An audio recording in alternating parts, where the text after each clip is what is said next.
बघतोय. वारंवार आम्ही निवेदन देऊन सुद्धा कुठलीही कारवाई होत नाही.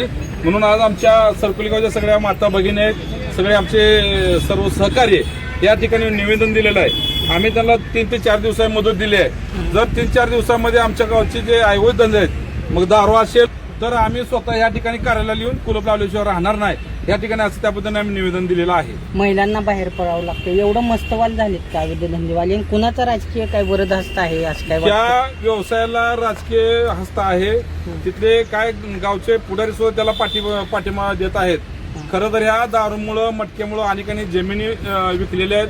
दारूमुळं 15-15, 20-20, 25-25 पोरं, अनेक शेतकऱ्याची पोरं, तिथले कुटुंबातील पोरं त्या ठिकाणी आत्महत्या केल्यात. काय दारूमुळं किडन्या खराब झाल्या, काय लिव्हर खराब होऊन त्या ठिकाणी मयत झालेले आहेत. आता आणि किती दिवस ही वाट बघणार आहेत? अजून जवळ 100 ते 150 तरुण पोरं त्या व्यसनाच्या आरी गेलेले आहेत. त्यांची कधी काय मयत होईल सांगता येत नाही, अशी स्टेपला आहेत. म्हणून या ठिकाणी आम्ही सगळं या ठिकाणी जनजागृती वर्ष झालं आता, वर्ष झाले ते वारलेले. एकाच घरातली 4 माणसं गेले दारू पिऊन गेले. आता महाग त्यांच्या घरात कोण असं म्हणजे एक हाय ते मुलगा आणि माई लेकरच आहे ती घरात. आता बघणार त्यांचं कोण नाही करायचं. म्हणून तर ही मोर्चा काढला ह्यासाठी की दारूबंदी झालीच पाहिजे, नाहीतर आता मरण्याशिवाय पर्याय नाही बायकांना. वाटतं दारू आम्हाला दारू बंद केली पाहिजे, दारूबंदी झालीच पाहिजे ह्यासाठी मोर्चा आणला इकडं.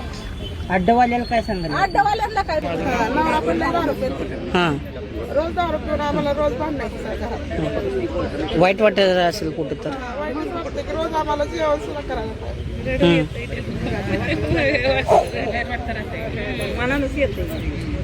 काय कशामुळे अवस्था झाली?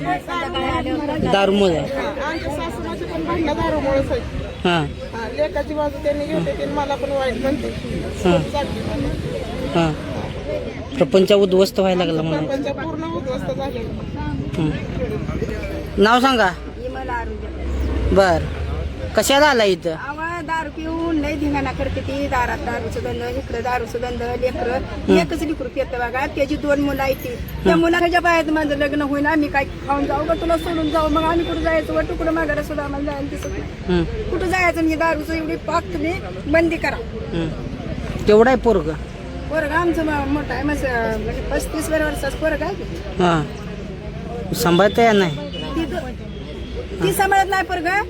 दुसरं बिन लग्नाचे एक सांभाळतात. दारूमुळे वाटत व्हायला लागली.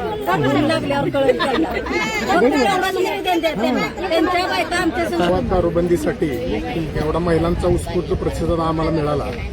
आणि ह्या आमच्या डोक्यात बाकीच्या विकासाचं मुद्दे होतं, परंतु महिलांनी आम्हाला त्यांच्या घरी बोलावून दारूच्या ह्या समस्या आम्हाला बोलवून घरी सांगितल्या.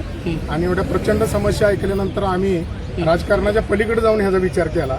आणि आपल्याला पहिल्यांदा आपल्या DYSP साहेबाला आणि उत्पादन शुल्क अधिकारी यांना भेटून आपण महिलांचं निवेदन देऊया असं आमचं ठरलं. आणि समविचारी आघाडीच्या माध्यमातून आम्ही ही बैठक लावली.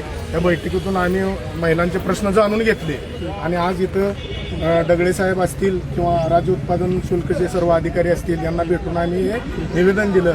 आम्हाला ह्या कामासाठी या तालुक्याचे आमदार समाधानदादा आवताडे असतील, प्रशांत मालक परिचारक असतील, मोहोळचे आमदार राजाभाऊ खरे असतील, या सगळ्यांनी आम्हाला पाठिंबा दिला. आणि गाव हे 100% दारूबंदी मुक्त झालं पाहिजे हा अजेंडा आम्ही घेऊन उतरलोय. आणि ह्या सर्व अधिकाऱ्यांनी आम्हाला सपोर्ट करावा. आणि सरकोली गाव हे पैलवानांचं गाव, अधिकाऱ्यांचं गाव, ह्या गावाला परत एकदा जुनं दिवस आणून दारूबंदी मुक्त गाव करूया एवढा आम्ही या ठिकाणी जाहीर प्रशासनाला आवाहन करतो. माननीय मुख्यमंत्री असतील, उत्पादन शुल्क मंत्री असतील, यांनाही आम्ही या सरकोली गावाच्या वतीनं आवाहन करतो की या आवाहनाला त्यांनी सकारात्मक प्रतिसाद द्यावा आणि आमचे गावची सरकोली गावची 100% दारूबंदी व्हावी एवढीच विनंती करतो.